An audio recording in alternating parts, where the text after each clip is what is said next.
Un détail presque invisible a déclenché une bascule majeure dans le Sahel lorsque des pneus oubliés ont été réassemblés comme une matière première inattendue pour un pont qui n'aurait jamais dû exister.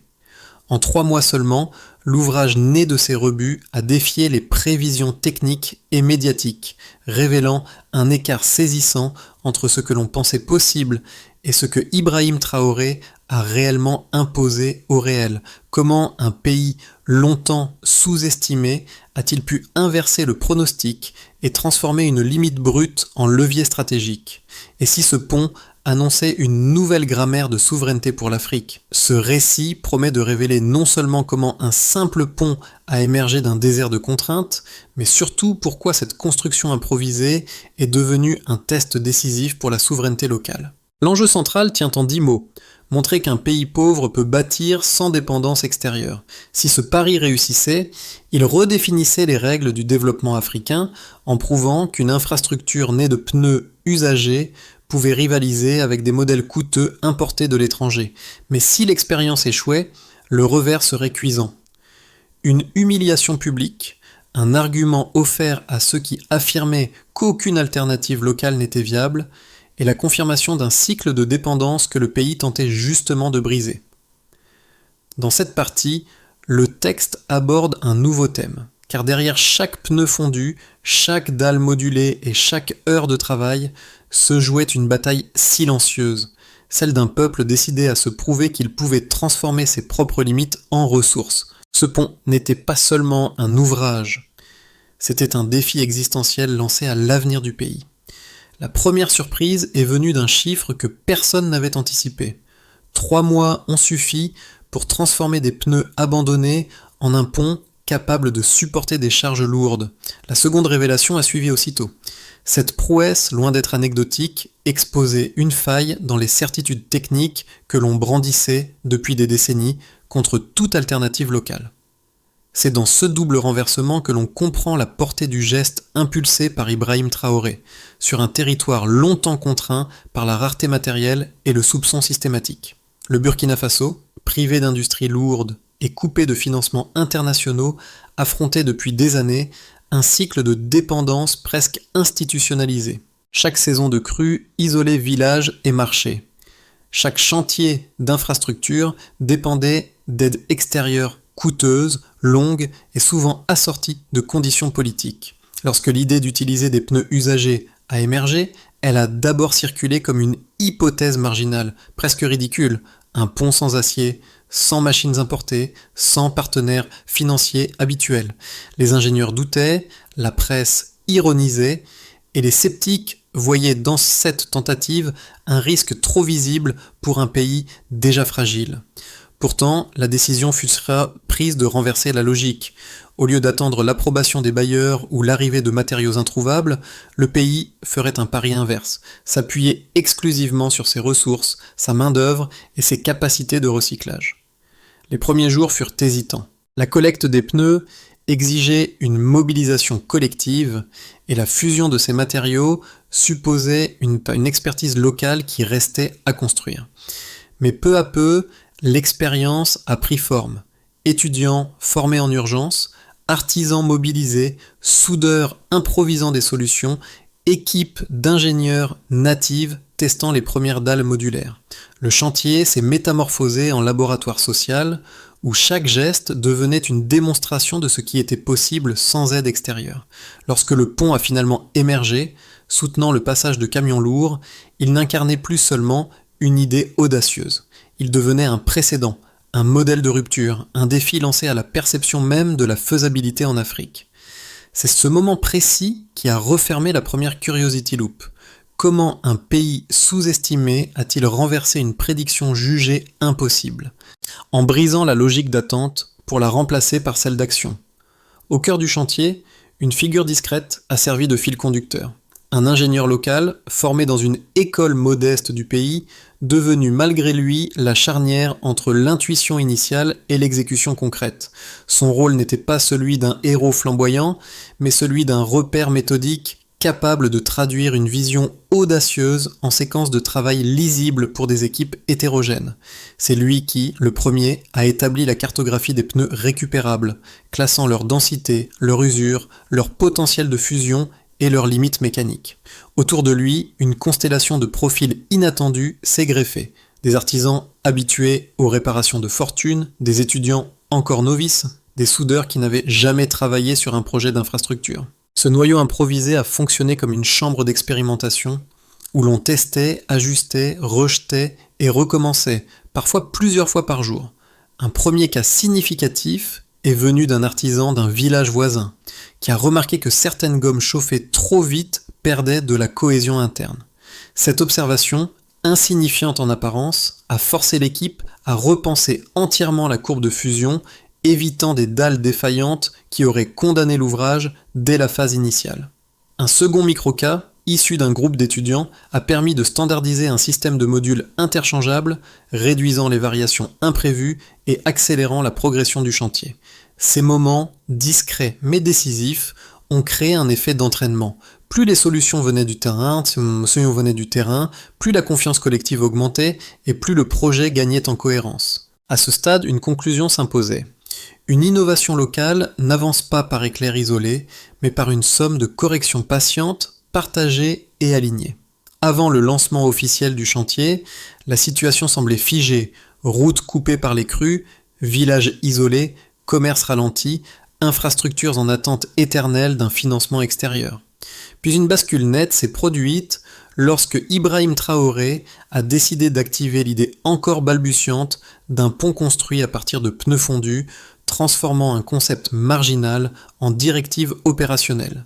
Les équipes locales ont reçu l'ordre de mobiliser les matériaux disponibles, de collecter chaque pneu abandonné et de cartographier les zones de fusion possibles. Une énergie nouvelle a immédiatement traversé les villages concernés. Les premiers tas de gommes usagées se sont formés comme des signaux silencieux d'un chantier encore invisible. Le déclencheur a été brutal. Le besoin d'un passage sûr avant la prochaine saison des pluies. Les habitants ont afflué pour transporter pneus, outils et matériaux improvisés. Étudiants et artisans ont commencé à découper, fondre et mouler sous la supervision d'ingénieurs locaux. Chaque geste avançait comme une réponse directe à une urgence collective. Rien n'était laissé au hasard, car l'échec aurait fermé la fenêtre de possibilités ouvertes par la décision présidentielle. Le chantier a ensuite connu une phase d'accélération inattendue. Les premiers modules ont été coulés en série, testés, ajustés et repositionnés pour améliorer leur solidité. Une chaîne de travail s'est spontanément formée, reliant villages, ateliers et zones de fusion. Les erreurs ont été corrigées en temps réel grâce à des observations issues du terrain. Cette réactivité a créé un rythme presque industriel malgré l'absence d'outils lourds. La montée en puissance a provoqué une sorte de frénésie constructive. Les équipes ont multiplié les essais de densité, de température et de résistance. Chaque dalle validée devenait une victoire tangible, un morceau de futur posé sur un présent encore fragile. L'ouvrage commençait enfin à prendre forme, visible depuis les pistes environnantes. Le doute initial cédait la place à une curiosité mêlée de fierté. Le point culminant est arrivé lorsque les premiers segments ont été assemblés au-dessus du lit sec du futur pont. Le positionnement s'est fait sous tension, car la moindre erreur d'alignement aurait brisé l'élan du chantier. Les artisans ont guidé les modules avec une précision patiente, coordonnant mouvement, ajustement et soudage. La structure s'est levée peu à peu comme une réponse physique à des années d'attente. Ce moment a cristallisé l'effort collectif accompli jusqu'alors. La dernière étape a pris la forme d'une séquence courte mais décisive. Les équipes ont vérifié les jointures, renforcé les ancrages et consolidé les segments exposés. Une colonne de camions a été mobilisée pour la phase finale de test. Le passage du premier poids lourd a figé tout le monde dans un silence dense. Quand le pont a tenu s'employer, le chantier a basculé dans une euphorie presque incrédule. L'écho de cette réussite a immédiatement dépassé le site de construction. Des messages se sont propagés dans les villages alentours. Les habitants ont célébré un ouvrage né de leurs mains plutôt que d'une aide lointaine. La transformation paraissait irréversible après cette démonstration de capacité locale. Le pays entrait dans une phase nouvelle, stimulée par une conviction fraîche. On pouvait désormais construire autrement. Au départ, les projections étaient modestes, presque prudentes. Le chantier ne devait améliorer la circulation locale que de manière limitée, mais le delta observé après la mise en service du pont a déjoué toutes les prévisions initiales. Les premiers relevés ont montré une augmentation de 25% du trafic commercial dans la zone, un bond qui révélait à quel point un simple corridor pouvait libérer des échanges longtemps paralysés. Cette hausse traduisait une demande latente enfin débloquée. Un second indicateur a surpris les équipes techniques. Les coûts de transport agricole ont chuté d'environ un tiers, conséquence directe de la disparition des détours saisonniers et des traversées risquées. La réduction provenait surtout de trajets plus courts et plus stables. Enfin, un dernier chiffre est venu mesurer l'impact humain. Une baisse de 30% des incidents liés aux crues a été signalée par les autorités locales. Cette diminution reflétait l'accès sécurisé offert par la nouvelle structure.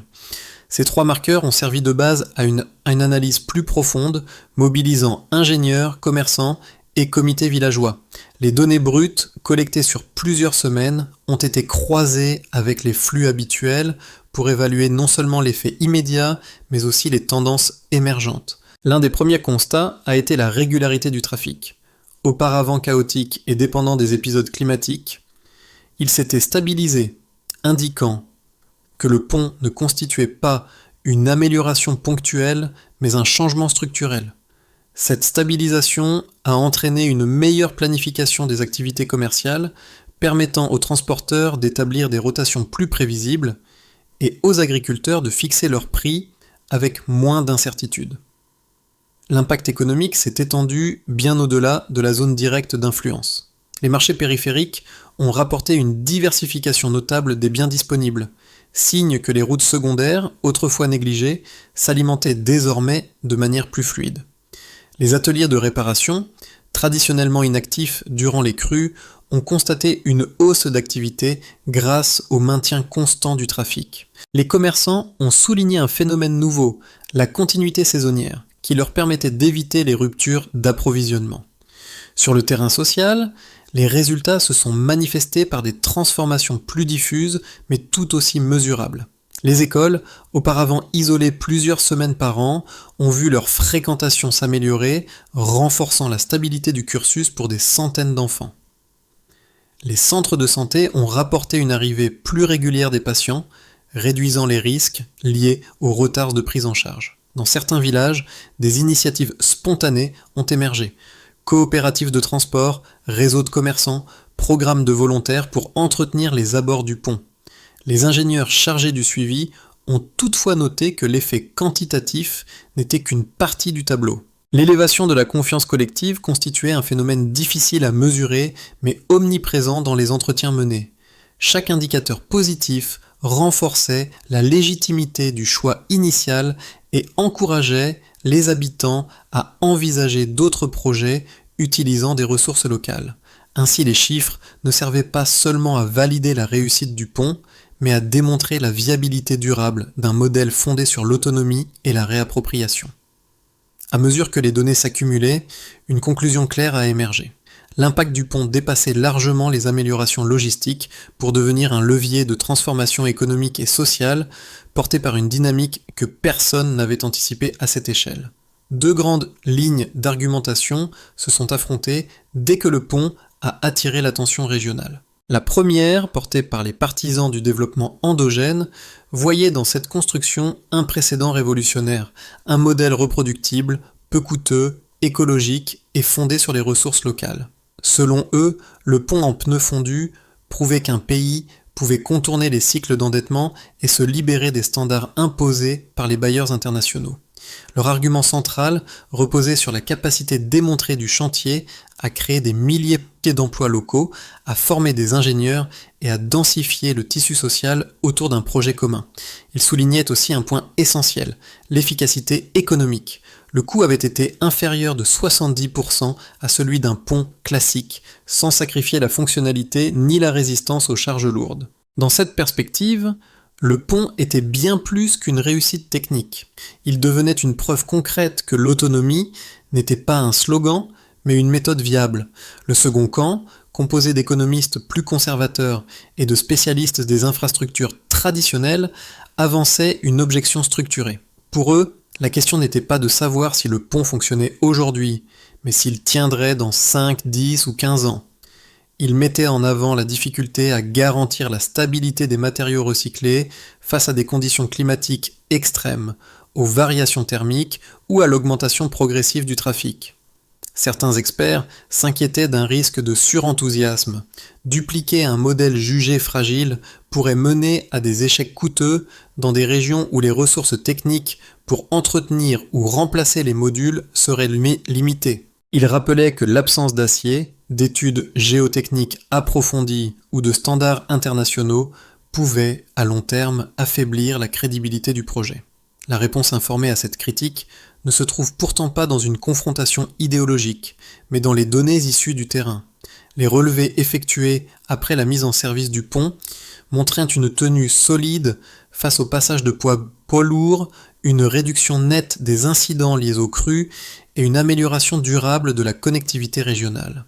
Surtout, les résultats sociaux, hausse de la fréquentation scolaire, accès facilité aux services essentiels, continuité commerciale, démontrent que l'impact du pont ne dépend pas seulement de sa durée de vie technique, mais de sa capacité à transformer immédiatement les conditions de vie. Ainsi, même si les interrogations sur la longévité restent légitimes, la performance actuelle constitue une preuve tangible que l'innovation locale peut rivaliser, au moins dans le court et moyen terme, avec les modèles importés. Tout a changé d'un coup. Au milieu du chantier achevé, une information longtemps sous-estimée a refait surface. Les pneus usagés, correctement fondus et modulés, résistaient mieux que prévu aux variations thermiques et aux pressions dynamiques. Cette découverte, d'abord perçue comme une simple anomalie technique, a rapidement pris l'allure d'un tournant stratégique. Elle confirmait indirectement l'intuition initiale de Ibrahim Traoré, qui avait misé sur une ressource considérée comme dérisoire pour contourner l'absence d'acier et l'indisponibilité des machines lourdes. Le changement de perspective a été immédiat. Les ingénieurs ont commencé à recomposer leur matrice de résistance. Les artisans ont réajusté les cycles de fusion. Les étudiants ont multiplié les tests comparatifs entre gommes recyclées et matériaux classiques. Chaque nouvelle mesure renforçait la même conclusion. La marge de performance était plus large que prévu. Cette révélation a ouvert un couloir d'opportunités inattendues. Les comités locaux ont envisagé d'appliquer la même technique à des passerelles secondaires. Des équipes de régions voisines ont demandé à observer le procédé. Les discussions ont glissé du possible au réplicable, signe qu'un seuil psychologique venait d'être franchi. À partir de ce moment, l'enjeu n'était plus de justifier l'idée originale, mais de décider comment en étendre le potentiel sans perdre la cohérence du modèle. L'impact du pont a rapidement débordé du chantier pour s'inscrire dans la vie quotidienne de 4 ensembles distincts. Chaque groupe, les ménages, NN, les entreprises, DN, les institutions non étatiques, ND, et l'échelle régionale continentale, KV, a vu sa trajectoire se modifier, parfois de façon spectaculaire, parfois de manière discrète mais durable. Dans cette partie, le texte aborde un nouveau thème. Pour les familles vivant autour de la zone, le changement a été immédiat.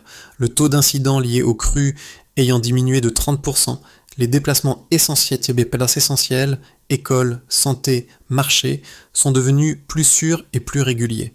Les enfants n'avaient plus à attendre la baisse des eaux pour traverser, ce qui a stabilisé leur scolarité et réduit les ruptures de présence. Les foyers ont également constaté une baisse du coût quotidien des trajets, conséquence directe de la disparition des détours imposés par les saisons. Dans les villages voisins, un phénomène inattendu a émergé.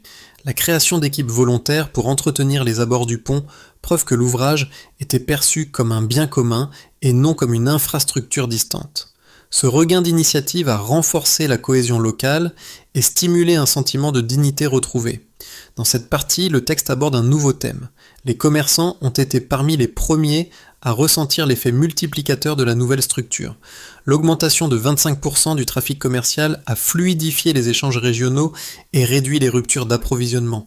Les coûts de transport, abaissés d'un tiers, ont permis aux agriculteurs de vendre plus tôt, plus loin et à de meilleurs prix. Certains marchés périphériques, auparavant peu fréquentés, ont constaté une diversification des marchandises disponibles. Les ateliers de réparation, autrefois inactifs durant les crues, ont retrouvé une activité constante. Pour plusieurs petites entreprises, le pont a représenté une transition décisive. Elle n'opérait plus dans un contexte aléatoire, mais dans une continuité logistique prévisible. Dans cette partie, le texte aborde un nouveau thème. Les institutions locales ont observé des améliorations profondes, souvent ignorées dans les bilans strictement économiques. Les écoles ont vu une hausse notable de fréquentation, car les élèves n'étaient plus bloqués par les eaux montantes. Les centres de santé ont signalé une arrivée plus régulière des patients, réduisant les retards de soins. Des associations communautaires ont lancé des programmes d'entretien inspirés par la réussite du pont, comme pour prolonger l'élan collectif né du projet. La dynamique sociale s'est transformée. La communauté ne subissait plus son environnement, elle l'adaptait progressivement à ses besoins. Dans cette partie, le texte aborde un nouveau thème. Le pont a eu une portée dépassant largement ses frontières physiques. Les pays voisins ont observé avec attention la méthode basée sur le recyclage, notamment ceux dépourvus d'industries lourdes.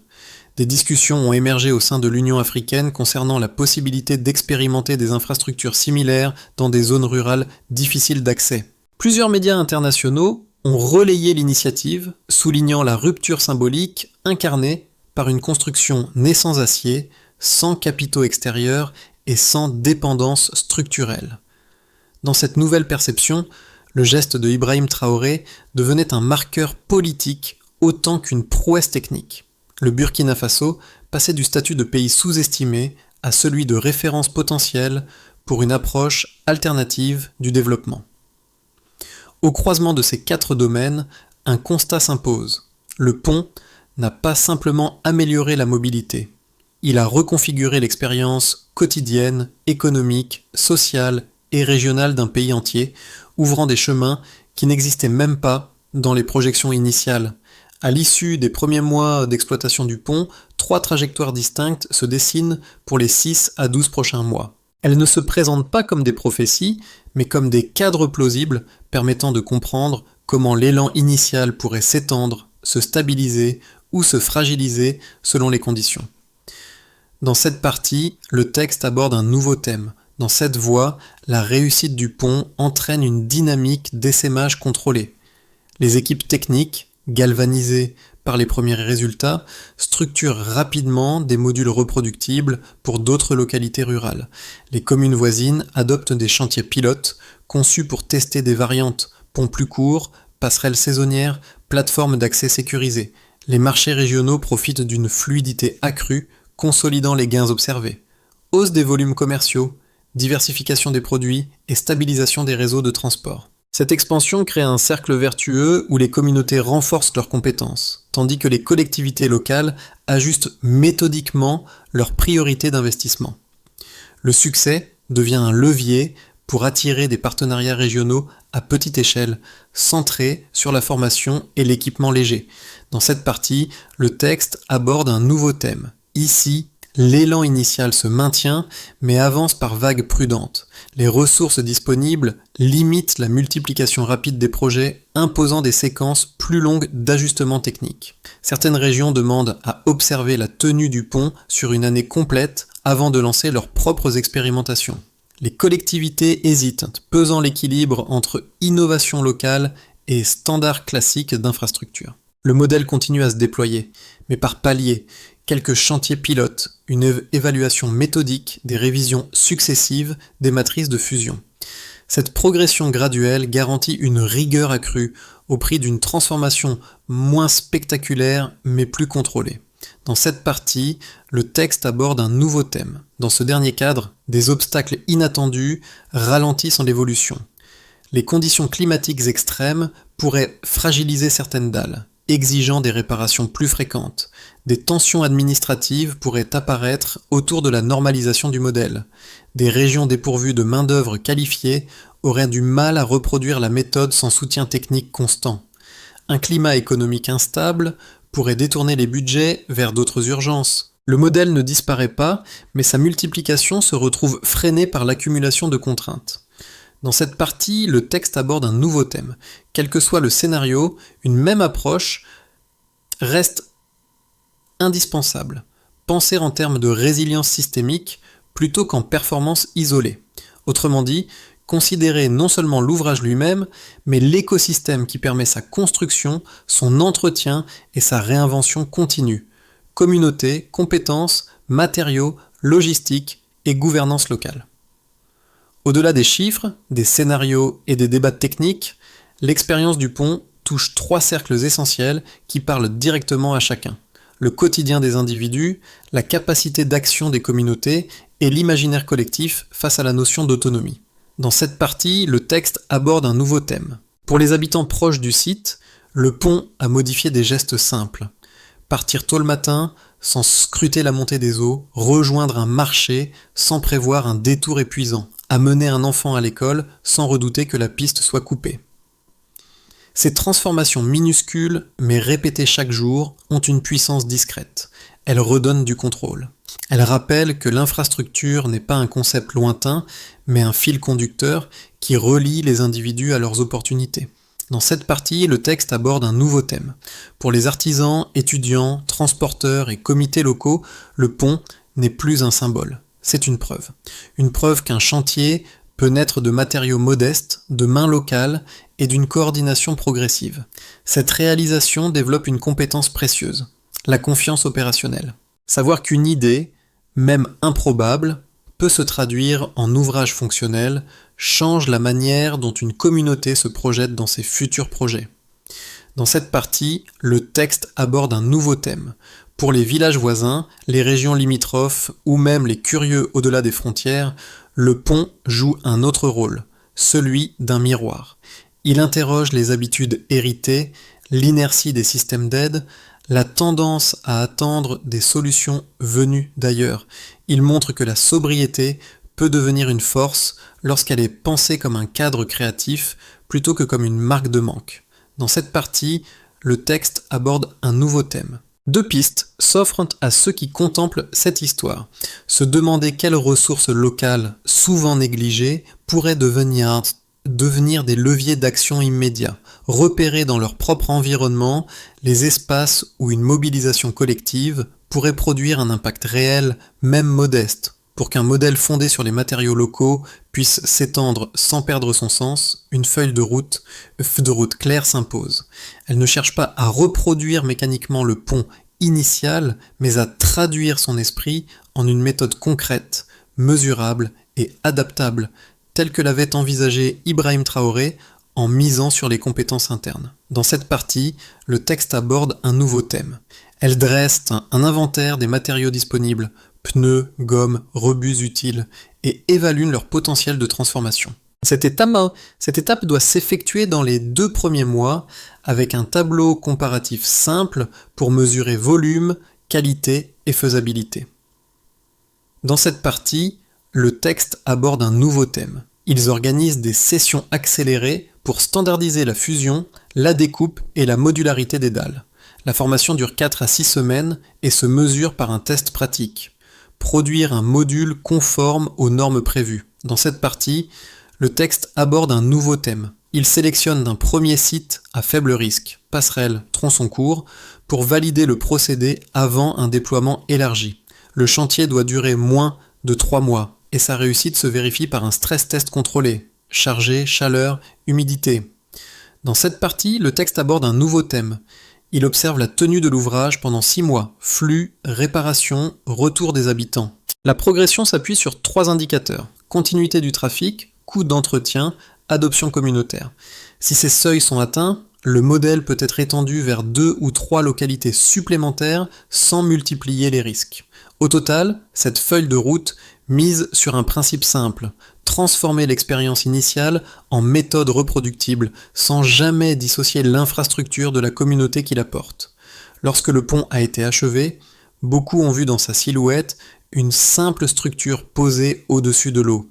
Mais pour ceux qui avaient façonné les premières dalles, ces artisans, étudiants et ingénieurs évoqués plus tôt, l'ouvrage portait la mémoire de chaque ajustement, chaque hésitation, chaque geste répété jusqu'à prendre forme. Le métal improvisé, les modules fondus, les lignes droites obtenues après tant d'essais rappelaient le rôle silencieux de ces personnages charnières qui avaient guidé le chantier lorsque tout semblait encore fragile. C'est précisément ce motif discret, celui du travail patient et collectif, que Ibrahim Traoré avait voulu placer au centre.